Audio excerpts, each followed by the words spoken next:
नमस्कार, वास्तु लिविंग में आप सभी दर्शकों का बहुत बहुत स्वागत। मैं हूं विकास नांगिया।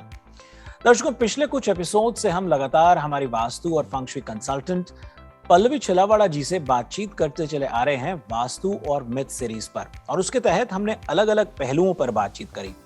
पिछले एपिसोड में यदि आपको ध्यान हो, हमारी बातचीत आकर के थमी थी Y junction, T junction, dead end जैसी रोड पोजीशंस पर, फिर चाहे वो बिल्डिंग कमर्शियल हो या रेजिडेंशियल। इसी को एक विषय अनुसार आगे बढ़ाते हुए आज हम पल्लवी जी से बातचीत करेंगे road position, vastu and myths पर।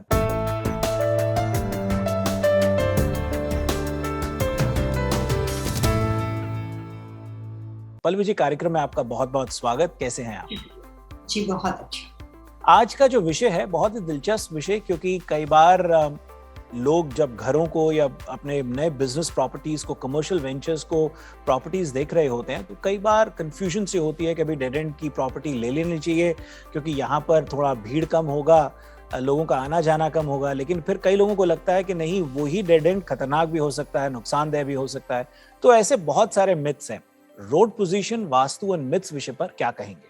सबसे पहले मैं ये कहना चाहूंगी कि जो रोड की पोजीशन है उसके हिसाब से वो वास्तु दोष वहां पे है या नहीं है।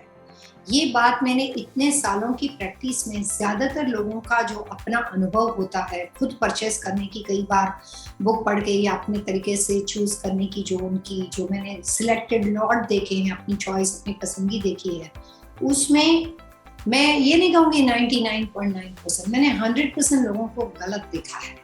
क्योंकि कई बार रोड पोजीशन और वास्तु दोष के बारे में सब जानते हैं, लेकिन गलत रोड पोजीशन के हिसाब से उस प्रॉपर्टी को अवॉइड करके सही प्रॉपर्टी वहीं पे उसी लोकेशन पे सिलेक्ट जब लोग अपने आप करते हैं, विदाउट कंसल्टेंट, विदाउट एक्सपर्ट, उसमें मेजोरिटी मैंने 100% लोगों को गलत पाया है।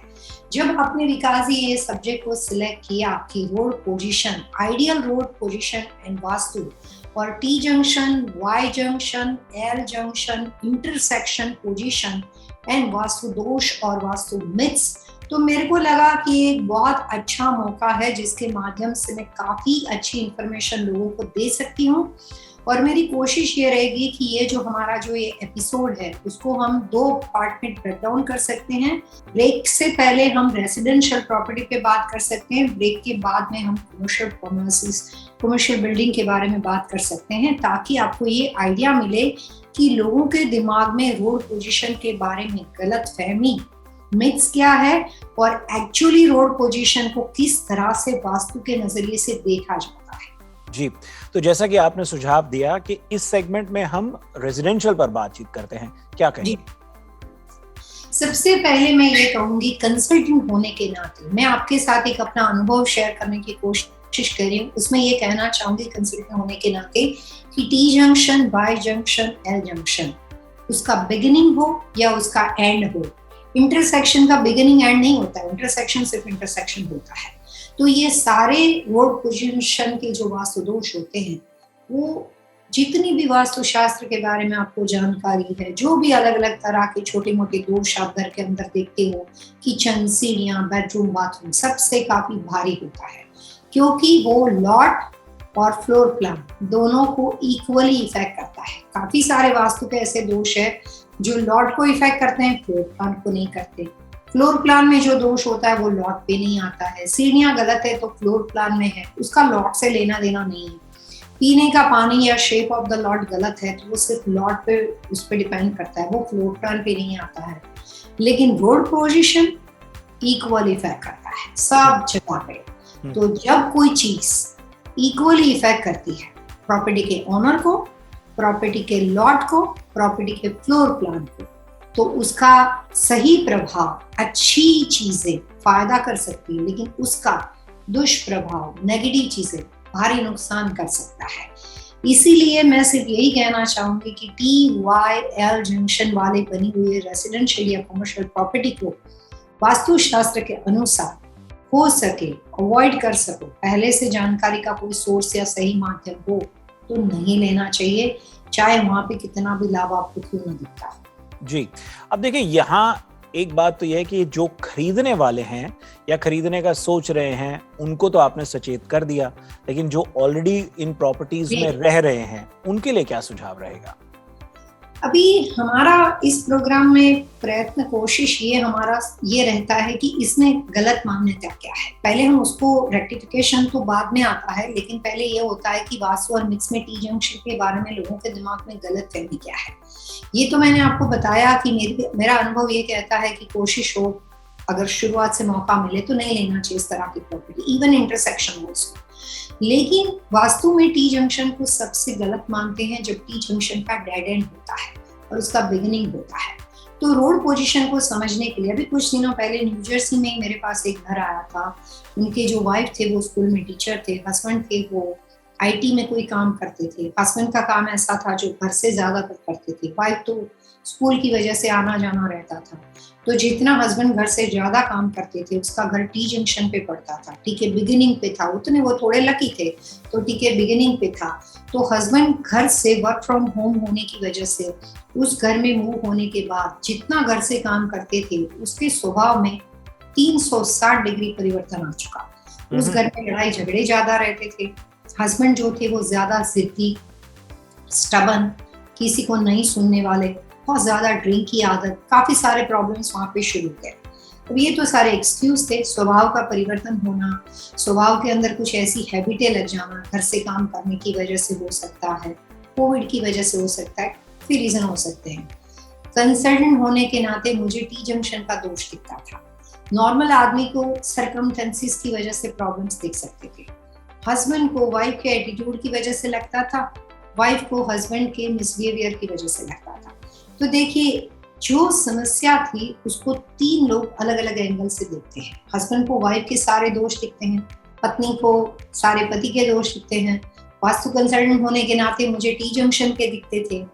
तो काफी सारी अलग अलग एंगल से जब इस तरह के दोष आपके सामने आते हैं, और फिलहाल हमारी बात रोड पोजीशन में है, तो मैं ये कह सकती हूँ कि इंसान के स्वभाव में बहुत बड़ा परिवर्तन रोड पोजीशन के वास्तु दोष की वजह से आता है। जितना उस प्रॉपर्टी में उसका रहना, उठना, बैठना ज्यादा हो, जितने अवर्स ज्यादा हो, तो उतना उसका नेगेटिव इफेक्ट बहुत जल्दी आ जाएगा। डजंट मैटर क्या दिशा वहां पे है, कोई अहमियत ही वहां पे दिशाओं की होती नहीं। तो इसका मतलब ये हुआ कि रोड पोजीशन का वास्तु ये कहता है कि अगर आप सही दिशा के घर में हो, आपकी लकी दिशा के रेसिडेंशियल या कमर्शियल प्रॉपर्टी में हो, लेकिन टी का बिगिनिंग हो, तो वहां पे खतरा, dispute, relationship dispute, partnership dispute, पति पत्नी का भी एक पार्टनरशिप ही होता है जी। तो रिलेशनशिप में परेशानी ज्यादा दिखती है। और टी के एंड पे हो तो जॉब चली जाना, फाइनेंशियल लॉस होना, बिजनेस की प्रॉपर्टी हो तो वहां पे उस बिजनेस को हम शट डाउन करके ही बाहर निकलते हैं 3 या 7 साल के बाद।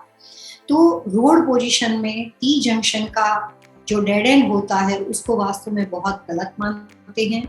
उसके बाद सेकंड बारी आती है एल जंक्शन की।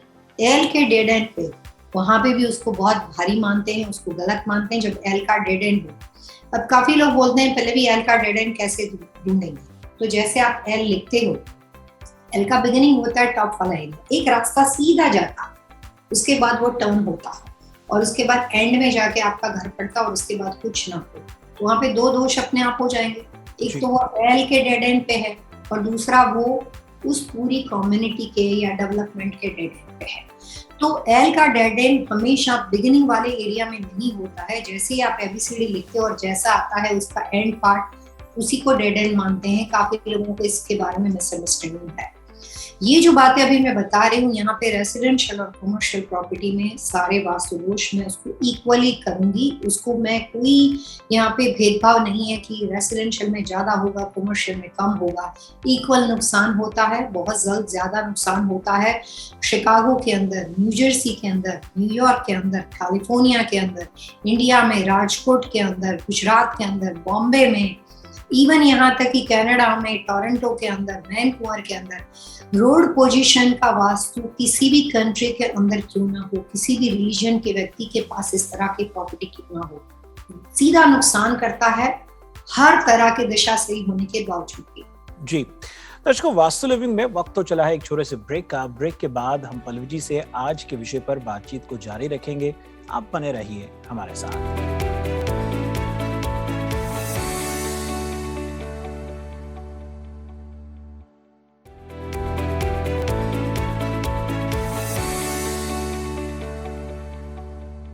पल्लवी जी, कार्यक्रम में आपका एक बार फिर से स्वागत।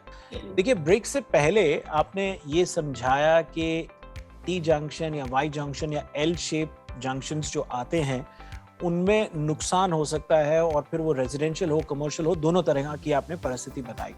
क्योंकि जी मिथ्स की बात चल रही है, तो कई दफा लोग टी जंक्शन में, वाई जंक्शन में और एल में, खासतौर पे टी जंक्शन को लेकर के कंफ्यूज होते हैं जब वो कल्डी सैक होता है। उन्हें समझ नहीं आता कि कल्डी सैक और टी जंक्शन, क्योंकि वहां पर भी घर एक सेमी सर्कल या सर्कल जैसी शेप में है और घर के पीछे कुछ नहीं है, कहीं वो जो घर के एकदम कल्डी सैक के एकदम सेंटर वाला घर है, कहीं वो टी जंक्शन पे तो नहीं पड़ता या डेड एंड पर तो नहीं पड़ता। इस मिथ के बारे में क्या कहेंगे? एक्सटर्नल लैंड का जो वास्तु दोष होता है उसमें 2-3 चीजें, कमियां जो होती है वो गलत एक साथ इकट्ठी हो जाती है। रोड पोजीशन, टी पड़ता है, वाई पड़ता है, एल पड़ता है। अभी कुछ दिनों पहले मैं अटलांटा जॉर्जिया में कंसल्टिंग करने के लिए गई थी। वहाँ पे काफी बहुत ही हाई एंड वेल्थ कम्युनिटी है जो वहाँ पे रहते हैं जॉर्जिया में, उनको पता होता है कि मैं क्या बोल रही हूँ। काफी एक्सपेंसिव घर वहाँ पे होते हैं। काफी सारे घर ऐसे भी हैं जिसमें कल्डी सेक बना हुआ है और वहाँ पे टी का डेड एंड पड़ता है, यानी कि एक रास्ता सीधा जाता है। कल्डी सेक में काफी 5-6 घर बने हैं, इसके लिए आपको स्लोप उतर के नीचे जाना है। अब वहाँ पे जो क्लाइंट मुझे लेकर गए थे, उनका घर जो था वो वेस्ट फेसिंग था। वो सिर्फ इन्वेंट्री थी, उन्होंने खरीदा नहीं है। तो जो इन्वेंट्री हम देखने गए थे वो वेस्ट फेसिंग थे। पूरा स्लोप डाउन जाता था, डाउन में कल्डी सेक बन रहा था और सीधा ड्राइवे इसी के घर में जाता था। यानी कि वो टी के डेड एंड पे कल्डी सेक में पूरा स्लोप डाउन होके घर था और पश्चिम दिशा का था। जो बताने आए थे वो इंडियन रियल्टर थे, वो उनको मिसगाइड करने की कोशिश कर रहे थे। वो बोले कि मुझे भी वास्तु आता है और मुझे भी ये पता है, मुझे भी ये पता है, इससे बेस्ट कोई घर हो ही नहीं सकता। तो वो मेरे सामने देख रहे थे कि पल्लवी ने कोई रिएक्ट नहीं किया। मैंने इसको कहा कि भैया नहीं ले सकते हैं, तो उन्होंने कोई आर्ग्यूमेंट के बिना बोला कि नहीं, कंसल्टेंट मना करती है, नहीं चाहिए। हम लोग कार में बैठ गए। फिर मैंने उनको बताया कि यहाँ पे कितने दोष थे। टी का डेड एंड पड़ता था, जैसे अभी विकास जी आपने एग्जांपल दिया कि घर कल्डी सेक के अंदर हो, वो एग्जैक्टली कल्डी सेक के अंदर टी के डेड एंड पे पड़ता था। अब बात यहाँ पे इसी को होल्ड करके इस बारे में करते हैं मिथ्स के बारे में। मिथ्स इसमें ये है कि जब भी कोई रास्ता डेड एंड पे हो तो वहाँ पे डेड एंड पे सिर्फ एक घर आ सकता है, ज्यादा से ज्यादा 2 आ सकते हैं। कुछ ऐसा डेवलपमेंट हो जिसमें एक घर राइट, एक घर लेफ्ट, 5-5 फीट के आसपास में उसके लिए सेटबैक के लिए जगह छोड़ी हो और टी बराबर एंड में पड़ता हो। तो कई बार लोग क्या करते हैं कि कल्डी सेक में 4-5 घर होते हैं, तो वो लोग डेड एंड के लिए, जैसे आप अंदर घुसते हो तो जैसे आपका बिगिनिंग होता है तो उनको लगता है कि यहाँ पे टी की शुरुआत भी पड़ती है, तो वो लोग बिगिनिंग के घर नहीं लेते हैं और जाके ऑल द वे एंड में ले लेते हैं, या ऑल द वे एंड के बाद में पहला राइट पड़ता है और पहला लेफ्ट पड़ता है, वो ले लेते हैं। ये गलत मान्यता है, क्योंकि टी जो होता है वो जैसे ही आप डेड एंड के अंदर जाते हो, थोड़ी सी टेक्निकल बात है, हो सकता है आप डायग्राम से ज्यादा अच्छा समझ सको। एक रास्ता सीधा जा रहा है और उसमें एक ऐसा डाइवर्जन आता है जिसकी वजह से आप उस रास्ते में स्ट्रीट बनी हुई छोटी, जिससे आप अंदर जा सकते हो। वहाँ पे कल्डी सेक के 4-5 घर बने हुए हैं। तो लोग क्या करते हैं कि जो उसके बिगिनिंग में घर होते हैं उसको अवॉइड कर देते हैं और ऑल द वे एंड में जाके जो घर होते हैं उसको वो लोग ले लेते हैं। अब ऐसा होता है कि वो टी के डेड एंड पे पड़ता है, तो वास्तु कंसल्टेंट जब घर लेते हैं तो इससे उल्टा लेते हैं। वो लोग डेड एंड पे जो घर होता है वो कभी नहीं सिलेक्ट करते। लेकिन टी के बिगिनिंग के अंदर कल्डी सेक में जाने के बाद, ये बात सिर्फ कल्डी सेक के लिए, ये बात आप ध्यान में रखिएगा। तो टी के कल्डी सेक में जाने के बाद जो बिगिनिंग के पहले राइट एंड लेफ्ट के घर होते हैं, वो अगर क्लाइंट के लिए दिशा सूटेबल है तो हम उसको चूज करते हैं। हम कभी भी ऑल द वे एंड में जाके घर नहीं लेते हैं। तो कभी भी आप टी वाई एल के ऊपर रेसिडेंशियल या कमर्शियल प्रॉपर्टी बाय करते हो तो आपको इस बात का ध्यान रखना है कि जिस तरह के शब्द, जिस तरह के लेटर्स आपने टी वाई एल पे लिखे हुए होते हैं, उसके जो भी कोने पड़ते हैं, टी का राइट लेफ्ट कॉर्नर, जब आप टी लिखते हो तो उसका राइट एंड लेफ्ट कॉर्नर आएगा, ऑल द वे एंड जाके कॉर्नर आएगा। 1 2 3 कोने हो गए। वाई लिखते हो तो राइट एंड लेफ्ट उसके दोनों फेस आ जाएंगे, ऑल द वे एंड जाके वाई का जो एंड कॉर्नर आता है वो लेटर्स आ जाएगा वहां पे। अगर आप एल लिखते हो तो एल का बिगिनिंग, एल का एंड, ये जो भी शुरुआत से लेकर एंड तक की कॉर्नर की सीधी बिल्डिंग जो फोकस करती हो वो वास्तुशास्त्र के हिसाब से नहीं लेनी चाहिए। और अगर उसके बीच में जितना भी एरिया पड़ता हो उसमें से आपके लिए दिशा सही हो स्लोप सही हो और आप बाकी के सारे जो भी आपके हिसाब से फैमिली रिक्वायरमेंट है सूटेबल हो तो आप ले सकते हो। जी ये बात इस प्रोग्राम में समझने की कोशिश करनी चाहिए कि चूज सिलेक्शन कैसे करना चाहिए बेसिकली। जी, कई बार ऐसा होता है कि ये प्रॉपर्टीज जो है या तो स्लोप नीचे की तरफ जा रहा होता है या फिर मतलब एक स्टीप स्लोप होता है, या फिर वो कभी कभी एलिवेटेड होता है, यानी कि वो एक हाइट पर होता है और एलिवेशन से वो नीचे जो टी के जो टेल पॉइंट है वो वहां पर उसका स्लोप दूसरी डायरेक्शन में होता है। तो इसमें भी कुछ लोगों को मिथ्स है, क्या किया जाए खासतौर पे वो लोग जो इन प्रॉपर्टीज में अब रह रहे हैं? सबसे पहले मैं कहना चाहूंगी कि कोई भी रोड पोजीशन के वास्तु में अगर हम सिर्फ रोड की पोजीशन के साथ साथ उसके स्लोप के बारे में बात करते हैं तो कोई भी गलत रोड पोजीशन जो वास्तु में बताए गए हैं टी वाई इंटरसेक्शन वगैरह वगैरह एल जो अभी हम डिस्कस करें उसमें अगर कोई भी एंगल से स्लोप डाउन होता है तो बिल्कुल नहीं लेना चाहिए, क्योंकि वो और ज्यादा नुकसान में लेकर जाता है। जो फास्टेस्ट बोलते हैं ना, जल्दी से एक्सप्रेस की तरह नुकसान करता है, जल्दी से नुकसान करता है, ज्यादा इफेक्टिव होता है नेगेटिव चीजों के लिए। लेकिन यही सारी चीजें road position T Y L intersection जैसे आप कैलिफोर्निया लॉस एंजलिस में देखोगे, सैन फ्रांसिस्को साइड देखोगे, ऐसे काफी घरे जो हिल पे होते हैं तो काफी बार ऐसा होता है कि वहां पे भी कल्डी सैप होता है, वहां पे भी रोड पोजीशन की इस तरह की पोजीशन होती है, लेकिन वो हिल पे होता है। तो अगर वो हिल पे पड़ता है तो उसका नुकसान कंपैरेटिव टू स्लोप डाउन होता है उसके मुकाबले कम होता है, लेकिन नुकसान तो फिर भी जरूर होता है। लेकिन इसका सिर्फ नुकसान में फायदा ये होता है कि अगर उसका स्लोप एलिवेटेड है, ऊपर की ओर जाता है और उस कंडीशन में आपके रेसिडेंशियल या कॉमर्शियल प्रॉपर्टी की शुरुआत रोड पोजीशन के वास्तु दोष के साथ साथ वेस्ट में हो, रोड पोजीशन के वास्तु दोष के साथ साथ वहां पे अगर किसी वजह से साउथ में हो तो रेसिडेंशियल या कमर्शियल प्रॉपर्टी में रोड के कोई भी दोष होने के बावजूद भी वो नुकसान धीरे धीरे होगा। आपको ऑक्सीजन के लिए मौका मिलेगा, आपको काफी सारा वक्त मिल जाएगा, रास्ते ढूंढोगे तो रेमेडी भी मिल जाएगी, बचाव हो सकता है। तो अगर हम रोड पोजीशन के वास्तु दोष के साथ साथ प्लस उसमें स्लोप की पोजीशन को ऐड करते हैं तो टूवर्ड्स डाउन स्लोप जो होता है वो ज्यादा गहरा नुकसान में लेकर जाता है। लेकिन अगर किसी वजह से स्लोप जो है वो अप यानी कि अपवर्ड्स की ओर जाता है तो फिर भी आप उसमें अपना बचाव ढूंढ ही सकते हो।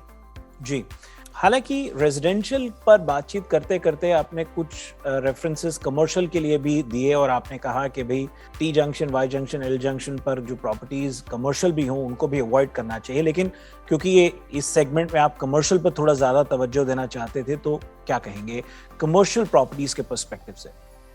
जैसे मैं आपको कहना चाहूंगी कि अभी कुछ दिनों पहले न्यू जर्सी से मुझे एक आदमी ने एक कमर्शियल बिल्डिंग भेजा और कहा कि पहले भी मुझे इसमें इन्वेस्टमेंट करनी है और मुझे खुद की ऑफिस बनानी है। तो मैंने उनको कहा कि ये जो रास्ता आपका पड़ता है बाहर का जिसको आप इग्नोर कर रहे हो, चाहे आप इन्वेस्टमेंट प्रॉपर्टी बात कर रहे हो लेकिन आप रियल एस्टेट बात कर रहे हो और वास्तुशास्त्र जो है आपके लॉट से शुरू होगा, तो जहाँ पे आप ये लेने की कोशिश कर रहे हो यहाँ पे इन्वेस्टमेंट के लिए मैं आपको हाँ बोल सकती हूँ लेकिन मैं आपकी ऑफिस इसमें नहीं बना सकती। तो उन्होंने कहा क्यों? मैंने उसको समझाया कि इसके अंदर टी भी पड़ता है और वाई भी पड़ता है। काफी आपने ऐसे घर देखे होंगे रोड पोजीशन से अगर आप थोड़ा याद करोगे तो जिसमें ऐसे वाई भी बनता हो और वहां से भी रास्ता ऐसे पड़ता हो, ऐसे बहुत सारे कॉर्नर्स पड़ते हैं जिसकी वजह से टी भी पड़ता हो। तो मैंने कहा कि आप इसमें ऑफिस नहीं बना सकते। तो उन्होंने कहा कि मेरी बिल्डिंग जो है ये तो इसके अंदर तो 4th फ्लोर तक है, नीचे ग्राउंड लेवल पे तो सारा पार्किंग है।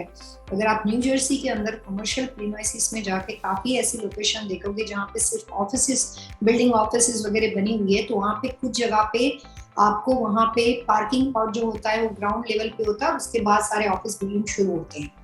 काफी सारे लोग ऐसा मानते हैं कि टी जंक्शन जो है वो ऊपर चले जाने के बाद अपना लेना देना, नहीं, गलत बात है। रेंटल प्रॉपर्टी है, अगर आपने उस जगह को लीज करके अपना सीपीए का ऑफिस बनाया है, पैरालीगल का बनाया है, कोई भी तरह का ऑफिस बनाया है और आपको बिल्डिंग के साथ कोई वास्ता नहीं है और उसमें से पर्टिकुलर किसी फ्लोर के साथ आपका लेना देना है और वो आपका टॉप फ्लोर पे पड़ता है और टी वाई जंक्शन वगैरह 1st, 2nd, 3rd फ्लोर पे पड़ते हैं, तब उस कंडीशन में रेंटल टेनेंट उस जगह को लीज कर सकता है, रेंट कर सकता है। लेकिन प्रॉपर्टी के ऑनर के लिए ऐसा नहीं होता है, क्योंकि प्रॉपर्टी जो होता है वो व्यक्ति जो होता है अपने नाम पे ओन करता है, उसकी वाइफ, उसके बच्चे, कोई भी उस बिल्डिंग के अंदर खुद के यूज के लिए, तब जाके वो कमर्शियल प्रीमाइसिस में अपनी ऑफिस नहीं बना सकते हैं जब उस ऑफिस में कोई भी तरह का रोड पोजीशन का, कमर्शियल ऑफिस बिल्डिंग में कोई भी तरह का रोड पोजीशन का वास्तु दोष बना हुआ हो। अगर उनकी बीवी का नाम उस प्रॉपर्टी पे है नहीं है, लेकिन साथ में एक छत के नीचे जितने भी लोग रहते हैं वो वहां पे इस तरह का कोई भी प्रॉपर्टी का सिलेक्शन नहीं कर सकते। सिर्फ इन्वेस्टमेंट पर्पज से तो वो ले सकते हैं, लेकिन खुद की ऑफिस नहीं बना सकते। कंसल्टेंट होने के नाते मैं ये भी कहना चाहूंगी, बहुत सारी बातें हो सकता है एक प्रोग्राम में कवर ना हो, लेकिन कमर्शियल प्रीमाइसिस के अंदर अगर मौका मिले शुरू से तो कोशिश करनी चाहिए कि TYL के ऊपर इन्वेस्टमेंट प्रॉपर्टी को भी ना खरीदें, क्योंकि खरीदने वाले लोगों को, उस फैमिली को, उस परिवार को 7 to 8 इयर्स में पैसे सब कुछ बनने के बाद भी हाथ में थोड़ी फाइनेंशियल तंगी तो आ ही जाती है। जी दर्शकों, वास्तु लिविंग में एक और छोटा सा ब्रेक के उस पार हम पल्लवी जी से जानेंगे टिप ऑफ द वीक और फिर आज के विषय पर बातचीत जारी रहेगी। We'll be right back after these messages.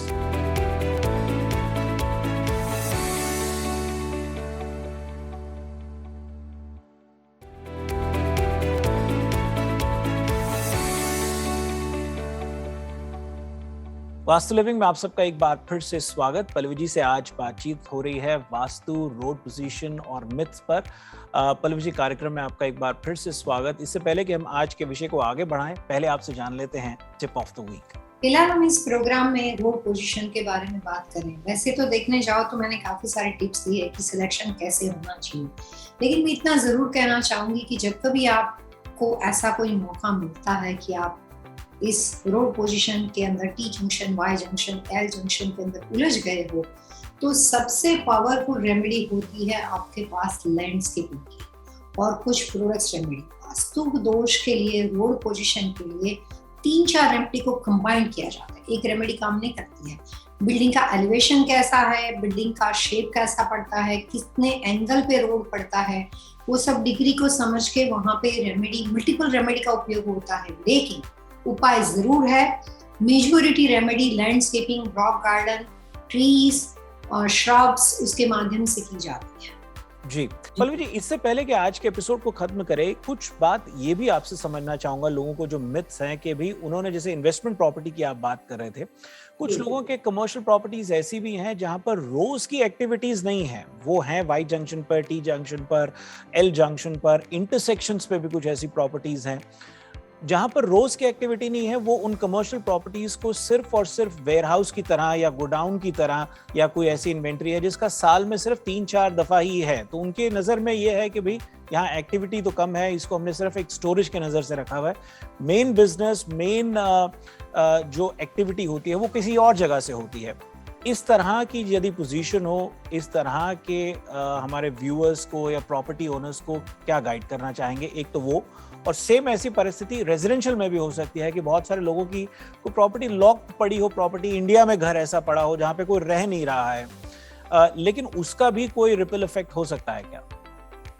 Vastu के हिसाब से कोई भी प्रॉपर्टी, कोई भी जमीन, कोई भी भूमि, कोई भी लॉट को जब आप ओन करते हो और उसमें कोई गहरा वास्तु दोष है जो एक्सटर्नल लैंड के साथ इफेक्ट करता है, ग्रेवयार्ड पे बना हुआ हो आपकी property, residential, commercial, road position पे हो, आप कहीं पे भी दुनिया में रहोगे आपके ऊपर इफेक्ट होता है। जब विकास जी बोल रहे थे, मुझे एक बड़ा अच्छा एग्जांपल याद आ रहा था।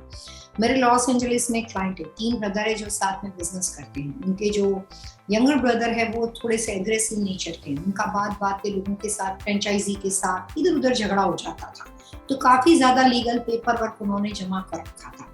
उन्होंने एक जगह पे एक वेयरहाउस को रेंट किया और बाद में खरीद लिया और वहां पे सारा अपना पेपर वर्क लगा दिया, अपने सारे बिजनेस के करंट पेपर वर्क जो भी हमें रिकॉर्ड रखने पड़ते हैं वो सारे रखे थे। तो उनका बहुत ज्यादा प्रॉब्लम्स होता रहा था, हर कुछ दिनों के बाद फिर लीगल, हर कुछ दिनों के बाद फिर लीगल। तो उन्होंने हमें विजिट करवाया, घर सही, उनकी ऑफिस सही। बाद में धीरे धीरे बातें करते हुए पता चला कि उन्होंने एक वेयरहाउस रेंट किया है जिसमें काफी ज्यादा लीगल पेपर वर्क, साथ साथ फिलहाल के अपने बिजनेस के टैक्सेशन सारे पेपर वर्क रखे हुए। हमने उसको भी विजिट करना जरूरी समझा क्योंकि वो आदमी बार बार लीगल चीजों पे जाता था। कंसल्टेंट होने के नाते मुझे फिगर आउट करना था कि ऐसा क्या उन्होंने किया है कि हर रोज सुबह में कुछ दिनों के बाद उनके पास वही प्रॉब्लम्स रिपीटेड होता है।